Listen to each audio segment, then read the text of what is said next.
Polícia Federal indiciou o ex-presidente Jair Bolsonaro no inquérito das joias da Arábia Saudita. Presidente argentino Javier Milei confirma visita ao Brasil para encontro com Jair Bolsonaro e sem conversa com Lula. Apreendidos R$200 mil na casa de ex-prefeito de Duque de Caxias, acusado de participar do esquema de fraude da vacinação contra a Covid. Carnes ficaram de fora do relatório da reforma tributária apresentado hoje. Banco Central aprovou o modelo de Pix por aproximação. Grupo guerrilheiro libanês Hezbollah lança centenas de mísseis na direção de Israel. Inaugurada no Rio Grande do Sul a primeira cidade provisória para as pessoas que perderam tudo durante as enchentes. E a Receita Federal ganhou reforço do cachorro Zandor, com faro apurado para encontrar dinheiro ilegal e droga de traficantes. É agora no Jornal das 22.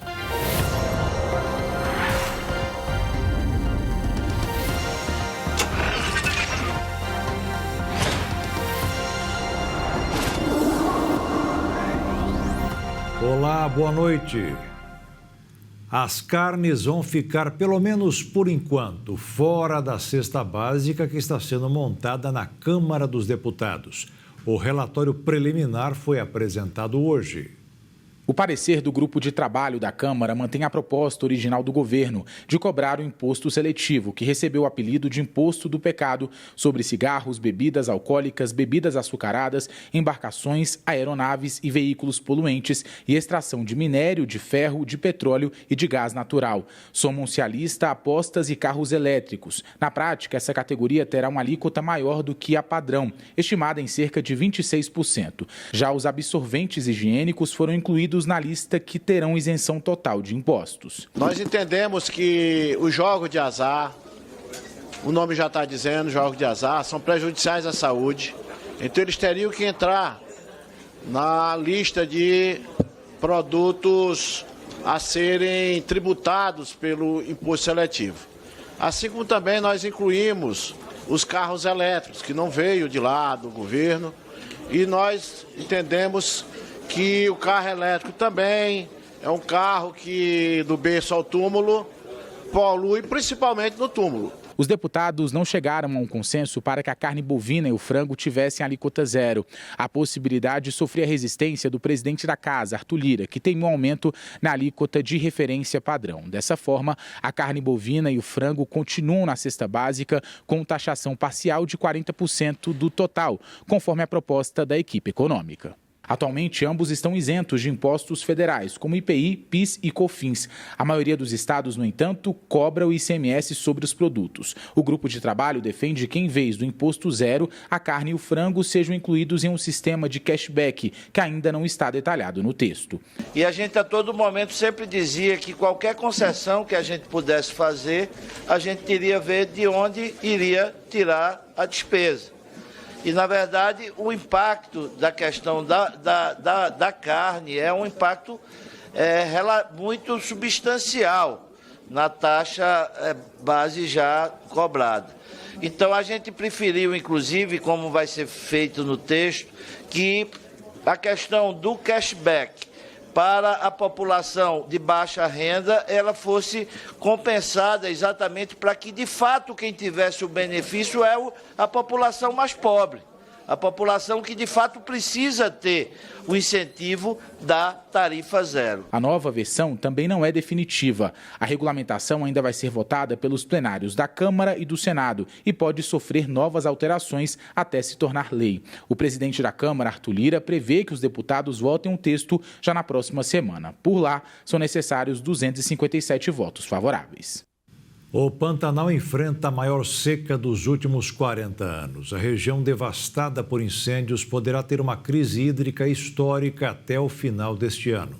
O cenário é delicado no bioma que não teve período de cheia em 2024. A situação é crítica no Pantanal, que sofre com as queimadas há mais de um mês. Em 2019, começou a maior crise hídrica dos últimos 40 anos no Pantanal. Uma maneira fácil de detectar um período de seca no bioma é analisando o nível de água do Rio Paraguai. Ele não pode estar abaixo dos 4 metros, mas, segundo a especialista em conservação do Fundo Mundial para a Natureza no Brasil, o nível do rio não passou sequer de 1 metro em 2024. Nos primeiros 4 meses do ano, quando deveria ocorrer o ápice das inundações, a média de área coberta por água foi menor que a do período de seca do ano passado. O nível do Rio Paraguai nos 5 primeiros meses deste ano estava 68% abaixo da média esperada para o período. A bacia do Alto Rio Paraguai, onde está localizada a região pantaneira, normalmente passa pela estação chuvosa entre outubro e abril e pela estação seca entre maio e setembro. Entre janeiro e abril deste ano, a média da área coberta por água foi de apenas 400 mil hectares, em pleno período de cheia, abaixo da média de 440 mil hectares registrada na estação seca de 2023. O bioma do Pantanal está cada vez mais seco, tornando-se vulnerável e aumentando as ameaças à sua biodiversidade, aos seus recursos naturais e ao modo de vida da população pantaneira. O Ministério Público divulgou hoje um novo relatório sobre as queimadas no Pantanal. As investigações para identificar os responsáveis também já começaram. Enquanto isso, uma força-tarefa se empenha no combate às chamas, que continuam avançando mesmo com a frente fria que atinge o estado. O chão coberto de fagulhas mostra um dos desafios dos brigadistas para conter este incêndio que atravessou um aceiro no Pantanal. A faixa de terra sem qualquer vegetação deveria impedir a propagação das chamas. O trabalho é noturno, é mais intenso, porque as condições climáticas favorecem os combatentes. Ao longo do dia, a ação continua. Em área seca, precisa ser rápida. Do céu, o cenário ainda é este: uma extensa fumaça cobrindo a maior planície alagável do planeta. O suporte aéreo chega para fazer uma varredura e apoiar as equipes que se deslocam a pé ou por barco às regiões de difícil acesso. Nós estamos fazendo um sobrevoo com helicóptero para avaliar a extensão desse incêndio aqui e também levar aparelhos de comunicação do tipo Starlink e mais um especialista para coordenar as ações aqui nessa região.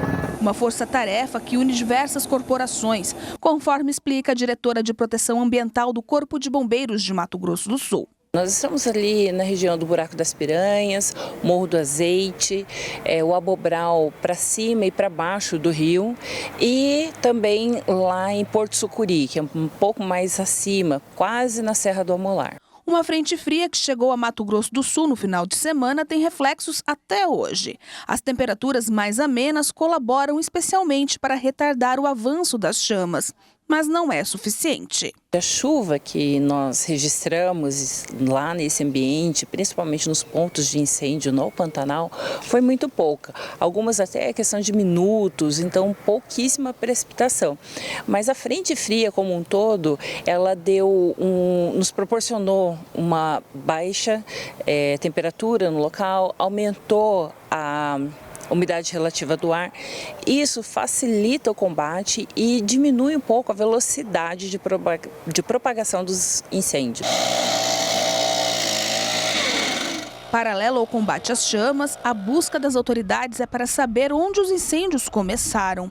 Este relatório divulgado pelo Ministério Público de Mato Grosso do Sul indica 20 pontos que geraram 14 grandes incêndios em uma área queimada de mais de 292 mil hectares. O levantamento ainda aponta que as chamas atingiram 177 propriedades rurais, uma terra indígena, 3 unidades de conservação e quase 40 hectares de território da Bolívia, país com o qual o Brasil tem fronteira em Mato Grosso do Sul, justamente em Corumbá, cidade pantaneira mais afetada. A detecção dos locais foi feita através de imagem de satélites. Após a identificação, um alerta é emitido à Polícia Militar Ambiental, que investiga as possíveis causas e busca elementos para responsabilizar quem provocou as chamas. Dos pontos iniciais dos incêndios, 13 foram em imóveis rurais, 1 em terra indígena e os demais em áreas que não estão no CAR, Cadastro Ambiental Rural. No informativo da promotoria ainda consta que somente em um dos pontos o fogo começou perto de área recentemente desmatada e em outro surgiu em área de conservação ambiental. A Polícia Federal alertou o Ministério da Justiça sobre fraudes entre os 8.000 pedidos de refúgio feitos desde o começo do ano. Os agentes declararam que pessoas de diversas nacionalidades compram passagens com escala, mas não chegam ao destino final e pedem refúgio no Brasil. O maior número vem do Nepal, Vietnã e Índia. O objetivo é realizar uma rota ilegal para chegar em outros países, principalmente os Estados Unidos. O Ministério da Justiça afirmou que não irá revisar a regulamentação, mas vai melhorar o controle para evitar rotas ilegais. O Brasil tem mais mortes por dengue em 6 meses que em 7 anos somados. Já foram registradas mais de 4.300 óbitos pela doença neste ano. De acordo com dados do painel de monitoramento do Ministério da Saúde, o número de mortes deste ano é o mais alto da série histórica. O registro mais alto era, até então, de 2023, com 1.179 óbitos. Desde janeiro até agora, o Brasil já acumulou 4.367 mortes por dengue. O número é maior do que a soma dos óbitos registrados entre 2017 e 2023, de 4.331 mortes. Outras 2.659 mortes estão sendo investigadas. De acordo com boletins da pasta, o Brasil registrou mais de 1.000 mortes em abril e em maio. São Paulo é a unidade da federação com mais óbitos registrados neste ano, com 1.321 mortes. Além disso, o Brasil tem neste ano a maior contabilização de casos prováveis de dengue. São 6.237 casos prováveis até agora. Sobre os casos, o ápice foi em março, com 1.600.000. O número diminuiu para 1,5 milhão em abril e 1.400.000 em maio. E veja a seguir, Banco Central aprovou o modelo de Pix por aproximação. E já tem comerciante pensando em fazer liquidação de inverno, já que as temperaturas não colaboram com as vendas.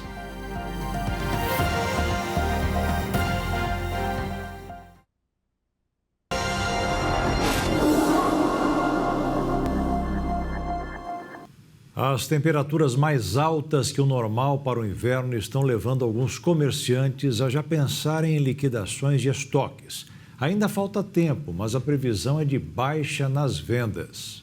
Segundo dados divulgados pelo Instituto Nacional de Meteorologia, a maior parte das regiões do Brasil devem apresentar temperaturas acima da média durante o inverno deste ano. O dado preocupa economistas que acreditam que as altas temperaturas que ocorrerão durante a estação devem neutralizar as condições favoráveis para o consumo de roupas de frio. Por conta dos custos de produção, as peças de inverno costumam ter preços mais elevados. Logo, sem uma queda muito significativa das temperaturas, o consumidor acaba não sendo estimulado a materializar esse tipo de gasto. Com isso, a Confederação Nacional do Comércio de Bens, Serviços e Turismo projeta um faturamento de 14,06 bilhões de reais entre os meses de maio e junho. Caso se confirme, será a menor arrecadação para o período dos últimos 3 anos, quando o faturamento chegou a 14,3 bilhões de reais em 2021. A balança comercial brasileira de junho apresentou um saldo positivo de 6 bilhões e 700 milhões de dólares, 33% a menos do que no mesmo mês do ano passado. Segundo o Ministério do Desenvolvimento, Agropecuária e Indústria, compraram mais do que venderam ao exterior.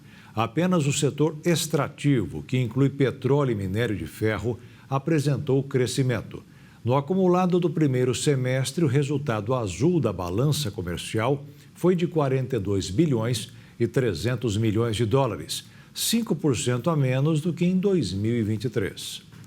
O anúncio do ministro da Fazenda, Fernando Haddad, de um corte de quase 26 bilhões de reais nos gastos públicos, além da promessa do presidente Lula de manter a responsabilidade fiscal, deram o tom dos negócios hoje no mercado financeiro.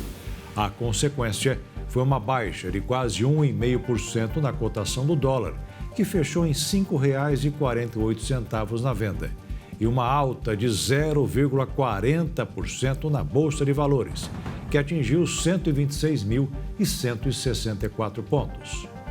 2 ex-executivos da Americanas cooperaram com a Polícia Federal e expuseram a fraude de 25 bilhões de reais na empresa. Flávia Carneiro revelou à Polícia Federal que a fraude contábil já acontecia desde 2007. Marcelo Nunes também explicou que a antiga gestão da varejista criou e-mails falsos de fornecedores. Os 2 ex-executivos das Americanas fizeram acordo de delação premiada. O esquema é considerado o maior do mercado financeiro no Brasil. O uso do Pix, que caiu no gosto popular, deve ficar ainda mais fácil no ano que vem. O governo federal e o Banco Central aprovaram as regras que vão permitir o Pix por aproximação. O Banco Central e o Conselho Monetário Nacional decidiram alterar regras para permitir a simplificação no uso do sistema de pagamentos instantâneos. A ideia é incluir a possibilidade de pagamento por aproximação, que facilitaria o uso.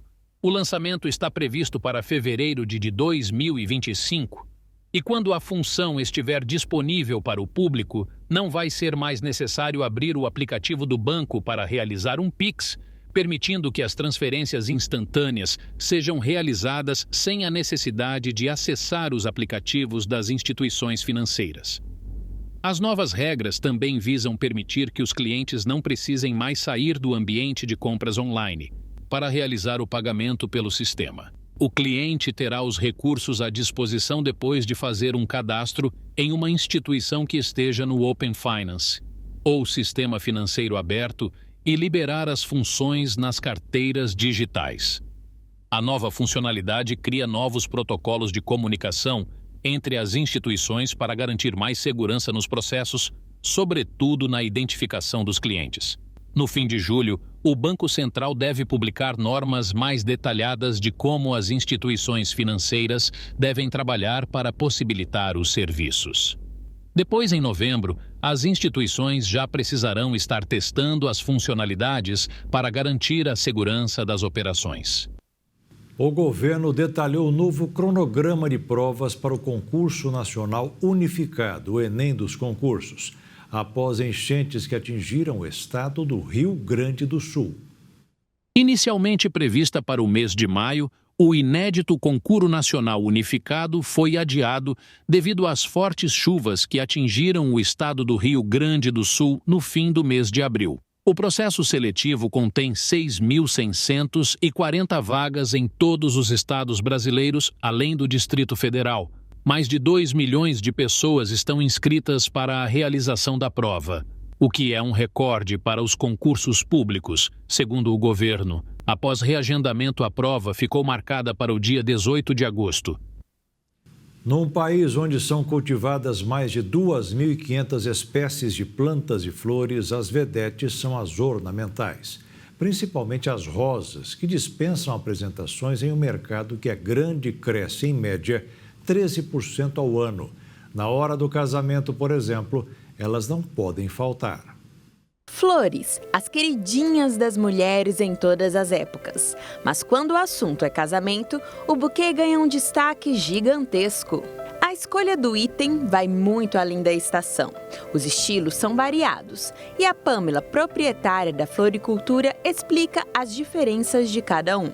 A gente montou alguns para as noivas. Esse é o tradicional, com mosquitinho, e esses aqui são os tropicais, que é para casamento no campo, né? O branco, geralmente as pessoas querem para praia, enfim. Aí a gente procura manter os complementos que têm uma durabilidade maior, que são as astromélias, o tango, o mosquitinho. E aí a gente complementa com algumas plantas da nossa floricultura mesmo, que é a árvore samambaia, a gente usa a ficus liatra, o asplênio, a própria samambaia, areca bambu, vários complementos. A Pamela e o William compraram o local há cerca de 1 ano. Desde então, muita coisa foi aprimorada. O William, que sempre teve o sonho de ter seu espaço, conta sobre os trabalhos oferecidos por eles. O espaço aqui funciona abrange toda a parte de paisagismo, que é a venda de plantas, e também montamos paisagismo e trabalhamos também com a irrigação automatizada. Para melhorar o seu espaço, assim, as plantas ficarem mais bonitas, não ter tanto cuidado. Então, quando você tem uma irrigação, você não precisa estar cuidando tanto das plantas, elas ficam mais vivas, mais bonitas. Um serviço que envolve beleza, carinho, dedicação e que fica eternizado para sempre nas recordações do grande dia.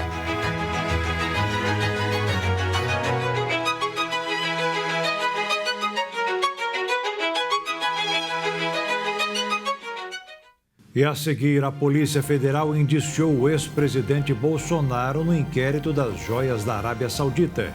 E o presidente argentino Javier Milei confirma a visita ao Brasil para encontro com Bolsonaro e sem conversa com Lula.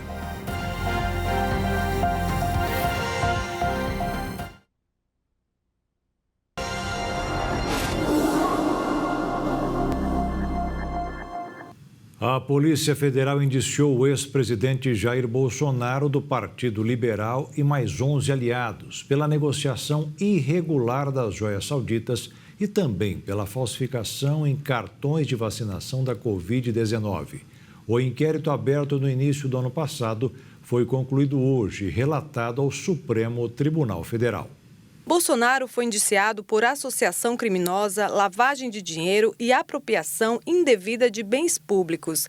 A defesa do ex-presidente disse que não iria se manifestar no momento, pois não teve acesso aos autos do processo.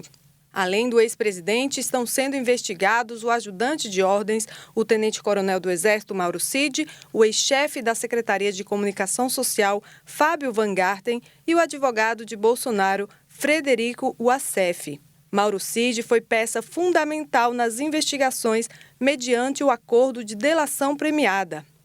Outros nomes também estão na lista. São eles: Bento Albuquerque, ex-ministro de Minas e Energia, José Roberto Bueno, ex-chefe de gabinete do Ministério de Minas e Energia, Júlio César Vieira Gomes, ex-secretário da Receita Federal, Marcelo da Silva Vieira, ex-chefe do setor de presentes, Marcelo Costa Câmara e Osmar Crivellati, ex-ajudante de ordens de Bolsonaro, Marcos André dos Santos Soeiro, ex-assessor do ministro de Minas e Energia, Mauro César Lorena Cid, general do Exército e pai de Mauro Cid. O próximo passo agora é o relator do inquérito da Corte, o ministro Alexandre de Moraes, pedir que a Procuradoria-Geral da República se manifeste sobre o caso. A PGR pode então apresentar denúncia contra os indiciados ou devolver o inquérito à Polícia Federal com pedido para mais investigações ou pelo arquivamento do caso. Caberá ao Ministério Público avaliar se pede mais apurações ou se arquiva o caso sobre as denúncias ao ex-presidente e aos outros envolvidos. A Procuradoria-Geral da República terá 15 dias para se pronunciar. A Polícia Federal contou com a ajuda do FBI. A Operação Resgate, como foi batizada, usou elementos para recomprar um relógio que havia sido vendido após determinação do Tribunal de Contas da União. Documentos, notas fiscais e fotos também foram confiscados com autorização das autoridades norte-americanas. O inquérito das joias começou com a descoberta de 2 kits de joias dadas de presente pelo governo da Arábia Saudita ao governo do ex-presidente Bolsonaro. As joias de luxo de valor milionário não foram declaradas como manda a legislação brasileira e nem incluídas como patrimônio do Estado, o que é contra a lei. A PF também deflagrou a segunda fase da Operação Venire, que investiga a adulteração no cartão de vacina de Jair Bolsonaro e da filha do ex-presidente Laura, e também de Mauro Cid. A imunização teria sido feita na Unidade Básica de Saúde do Parque Peruche, em São Paulo, no dia 19 de julho de 2021. Bolsonaro negou as acusações e, ao ser questionado sobre o indiciamento, respondeu através de um vídeo com a passagem bíblica: "Por falta de conhecimento, meu povo pereceu. Deus, pátria, família e liberdade. Não se preocupem comigo, eu escolhi esse caminho. Sou um homem muito feliz." O governo argentino confirmou hoje a visita do presidente Javier Milei ao Brasil. Ele vem ao país para participar de um encontro com o ex-presidente Jair Bolsonaro, sem previsão de qualquer conversa com o atual presidente Luiz Inácio Lula da Silva. A representante do Itamaraty para Assuntos de América Latina e Caribe lamentou a ausência do presidente argentino, Javier Milei, na reunião de cúpula do Mercosul. Mas a embaixadora brasileira Gisela Maria Padovan deixou claro que o bloco não deixará de tomar decisões no encontro.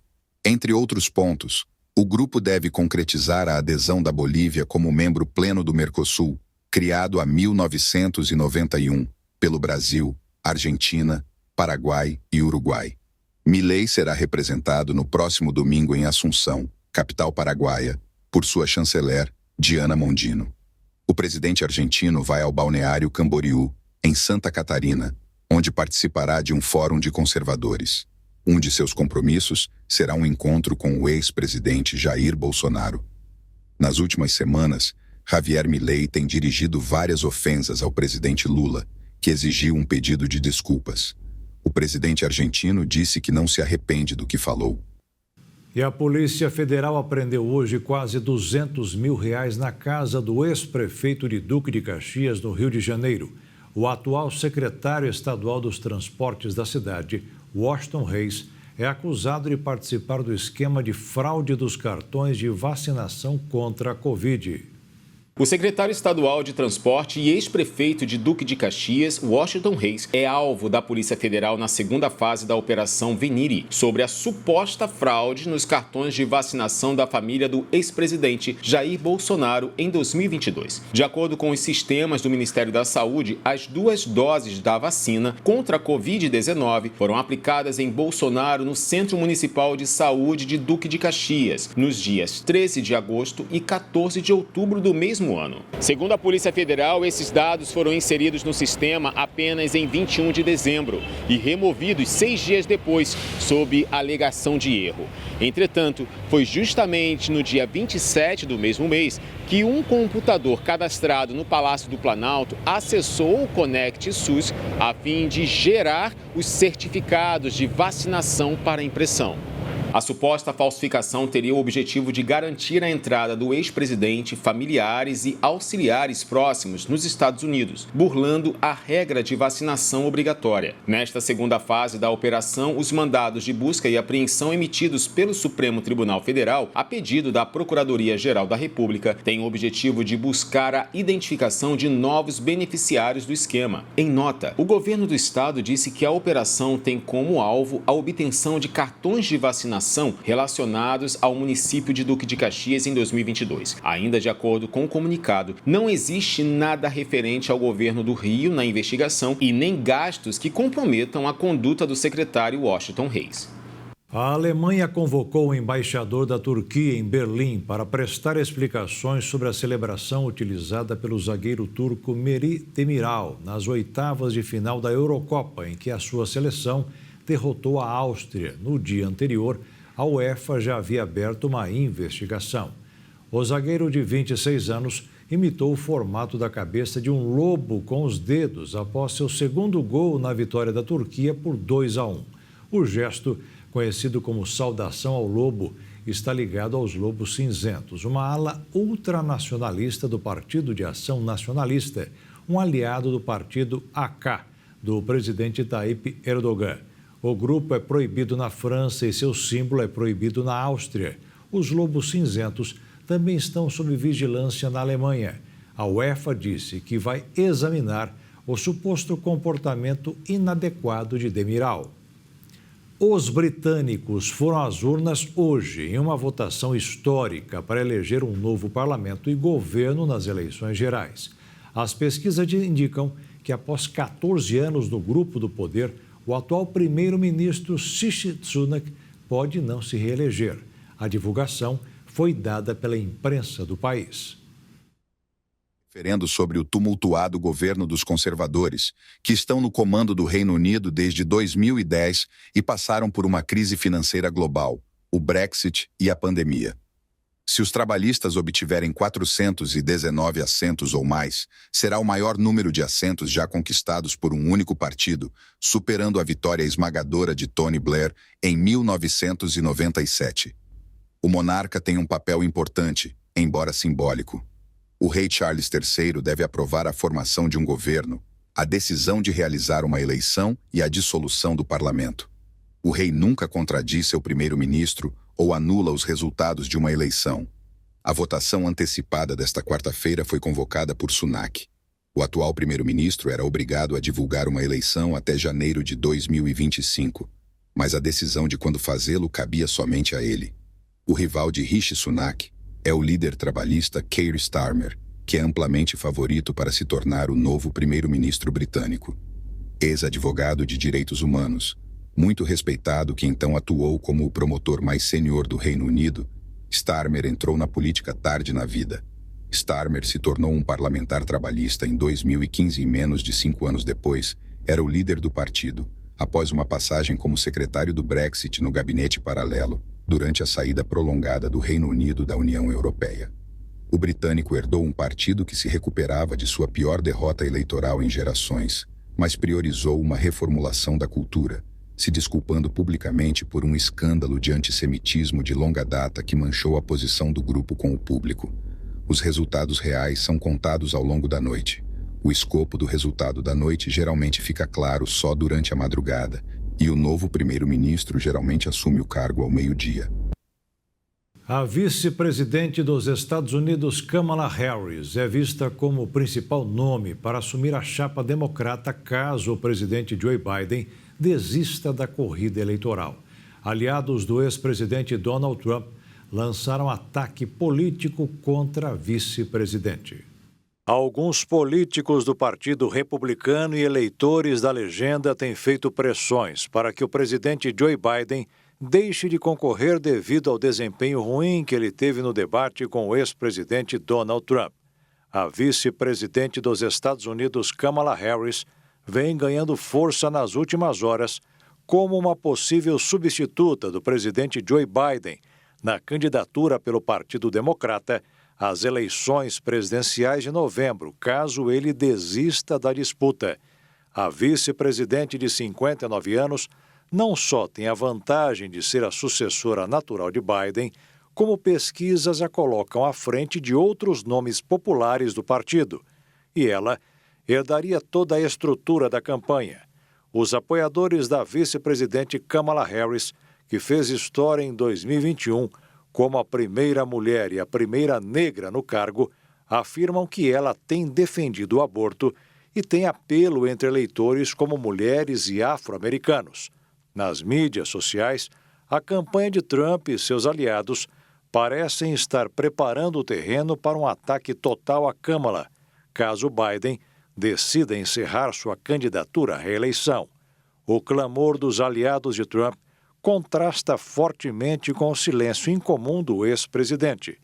Desde o fraco desempenho de Biden no debate, Trump tem se mantido discreto, fazendo poucas aparições ou declarações públicas. A porta-voz da campanha de Trump, Karoline Leavitt, disse: Kamala Harris é incompetente. Ela provou ser a vice-presidente mais fraca e pior da história e apoiou 100% Joe Biden em todas as políticas desastrosas que ele implementou nos últimos 4 anos. Desde então, os republicanos se aproveitaram disso para acusá-la de não conseguir conter o fluxo de milhões de imigrantes que cruzam ilegalmente para os Estados Unidos, embora ela nunca tenha sido diretamente responsável por proteger a fronteira sul. Uma pesquisa mostra que em um duelo entre Biden e Trump, o republicano venceria com 49% dos votos contra 43% do democrata. Se a candidata fosse Harris, 47% dos entrevistados disseram que votariam em Trump e 45% nela. A família do presidente Joe Biden tem incentivado ele a permanecer na disputa, mas cada vez mais pessoas dentro do Partido Democrata estão pedindo em privado e até publicamente sua retirada. E o conflito entre o movimento Hezbollah e Israel continua. Nesta quinta-feira, o grupo libanês afirmou que lançou mais de 200 foguetes e drones contra posições militares israelenses em resposta à morte de um de seus comandantes na véspera. Israel respondeu atacando posições do grupo no sul do Líbano. Um comunicado divulgado pelo movimento islamista libanês afirma que o disparo de foguetes é parte da resposta ao assassinato cometido pelo inimigo na região de Tiro, no sul do Líbano, na quarta-feira. Pouco depois, o exército israelense anunciou que atacou instalações de lançamento de projéteis no sul do Líbano, após detectar vários projéteis e dispositivos aéreos suspeitos que cruzaram a fronteira. A guerra desencadeada em 7 de outubro pelo ataque do Hamas em Israel gerou um aumento da violência entre o exército israelense e o Hezbollah, aliado do movimento islamista palestino. O conflito se intensificou nas últimas semanas, levando ao temor de uma guerra generalizada no Oriente Médio. E veja a seguir, inaugurada no Rio Grande do Sul, a primeira cidade provisória para as pessoas que perderam tudo durante as enchentes. E a Receita Federal ganhou o reforço do cachorro Zandor, com o faro apurado para encontrar dinheiro ilegal e drogas de traficantes.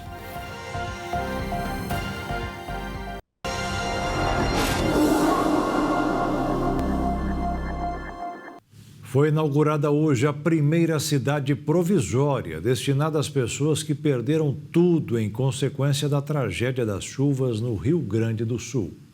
Denominado de Recomeço, o espaço com 126 casas modulares terá banheiro, refeitório, lavanderia coletivo, policiamento 24 horas e posto médico, além de espaços para crianças e animais de estimação. O local deve receber 630 gaúchos que perderam seus lares nas enchentes de abril e maio. O centro tem ainda serviços de água, saneamento, energia elétrica e Wi-Fi gratuitos. Também haverá assistência médica e social e atividades de integração.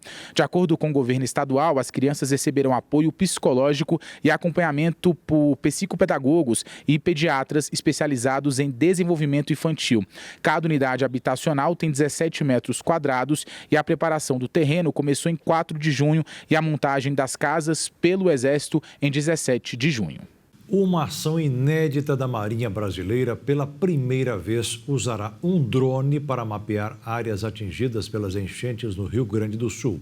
O equipamento é capaz de realizar missões de vigilância, reconhecimento e coleta de dados com alta precisão.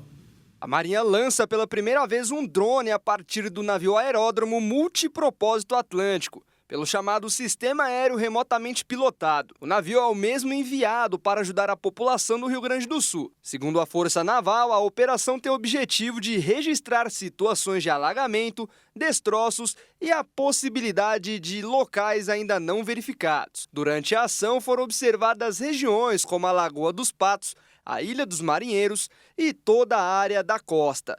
A Marinha explicou que todas as imagens captadas são transmitidas simultaneamente para a equipe terrestre naval em Rio Grande. O drone utilizado possui uma câmera eletroótica com um zoom que aproxima em até 171 vezes, ou seja, sobrevoando a mais de 600 metros de altitude, o sistema é capaz de registrar a imagem da placa de um veículo, por exemplo. O equipamento, considerado de baixo custo, recebe até 8 litros de combustível e tem 3 metros e 10 centímetros de envergadura. O alcance máximo é de 54 milhas náuticas, ou 98 quilômetros de distância do navio base, e 13 horas de autonomia de voo. O prefeito de Belo Horizonte, Fuad Noman, do PSD, revelou hoje que está com câncer.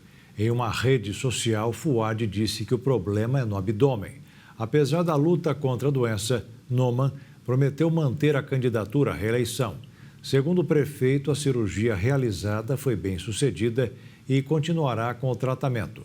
Noman assumiu a prefeitura de Belo Horizonte em março de 2022, após a renúncia de Alexandre Calil.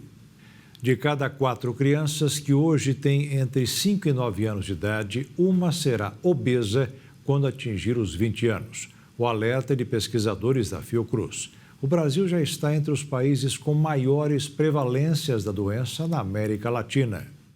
No futuro, 24% das crianças terão problemas com obesidade. De acordo com as projeções, hoje cerca de 22% dos pequenos na faixa etária entre 5 e 9 anos já convivem com a obesidade.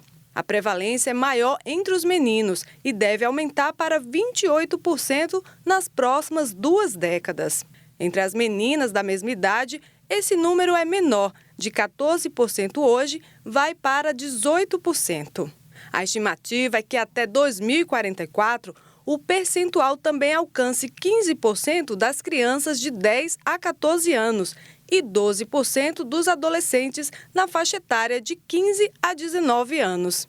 Segundo os pesquisadores, a obesidade infanto-juvenil é um dos principais problemas de saúde pública e eleva o risco de uma série de doenças, como diabetes tipo 2, asma, hipertensão, distúrbios metabólicos, entre outras. O estudo se baseou nas tendências nacionais de crescimento da obesidade entre os jovens abordados por outros estudos brasileiros. Vários fatores podem influenciar a obesidade, como genéticos, culturais, socioeconômicos e outros.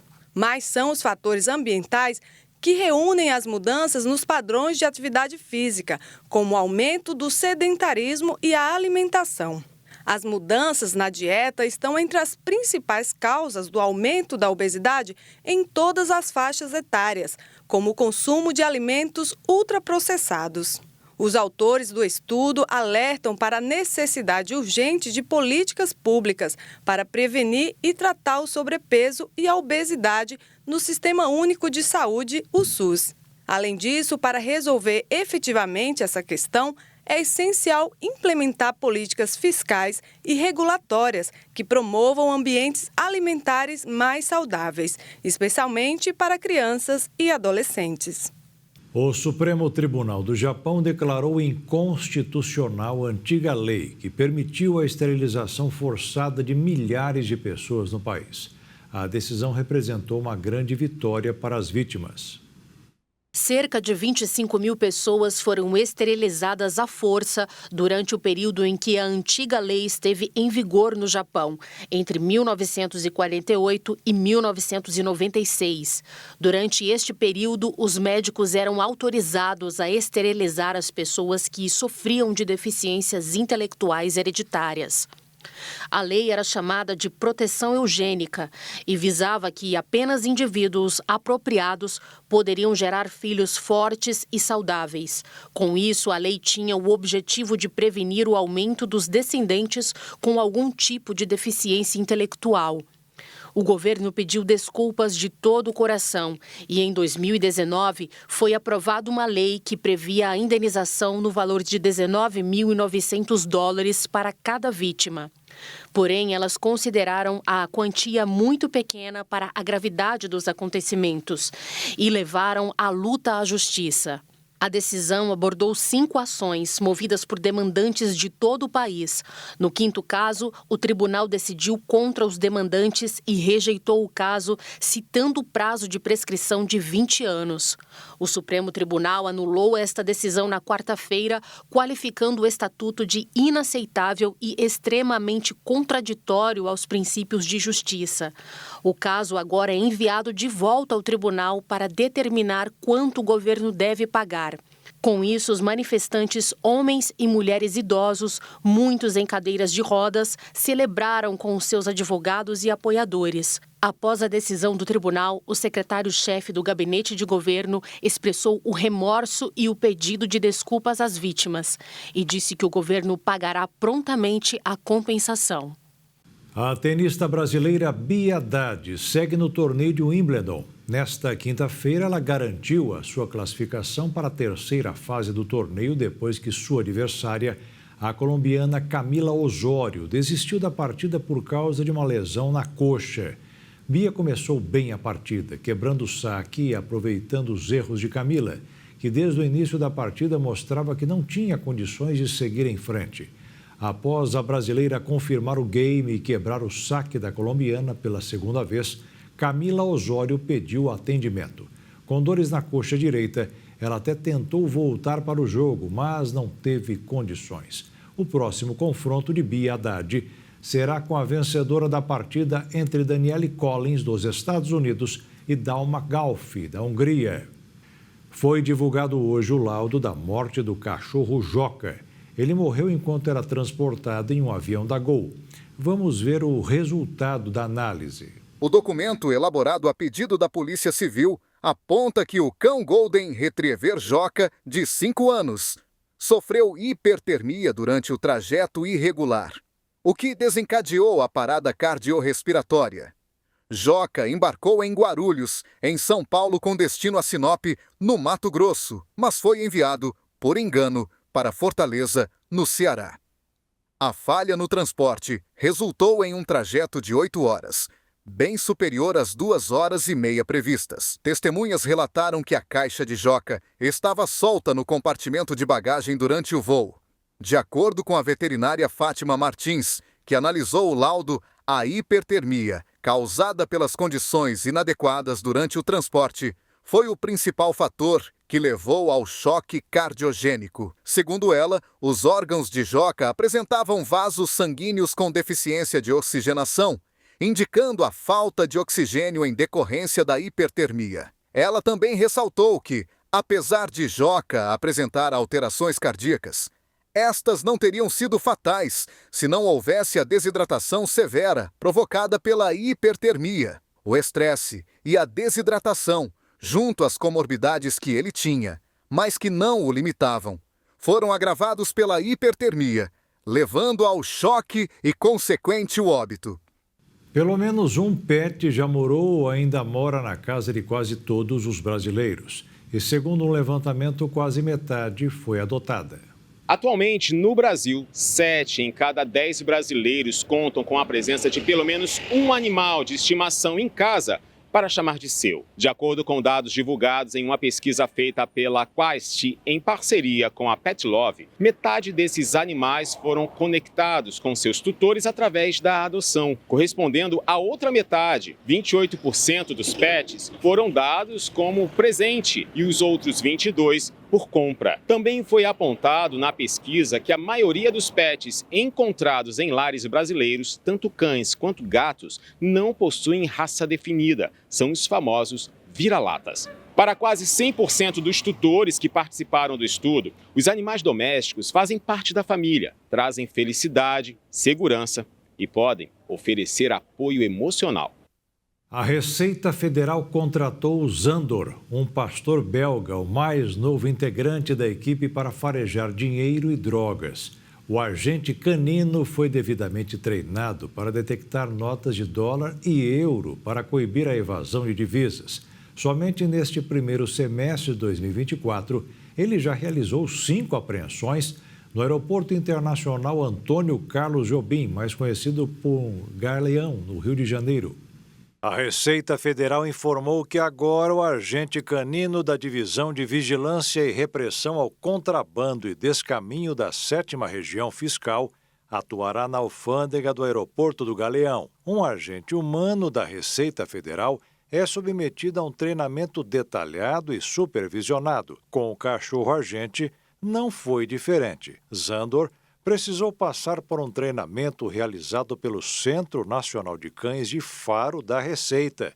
Este centro é composto por diversas fases, com duração de cerca de 5 meses no total. O órgão informou que o desempenho do cão é avaliado a cada fase, até que esteja pronto para atuar em qualquer cenário aduaneiro. Ele é o primeiro animal de faro formado pelo Centro Nacional de Cães de Faro para detecção de dinheiro. O pastor belga foi treinado com cédulas de dinheiro picotadas para identificá-las e ajudar a coibir a evasão de divisas. E o Jornal das 22 termina aqui. Uma boa noite para você e fique na paz.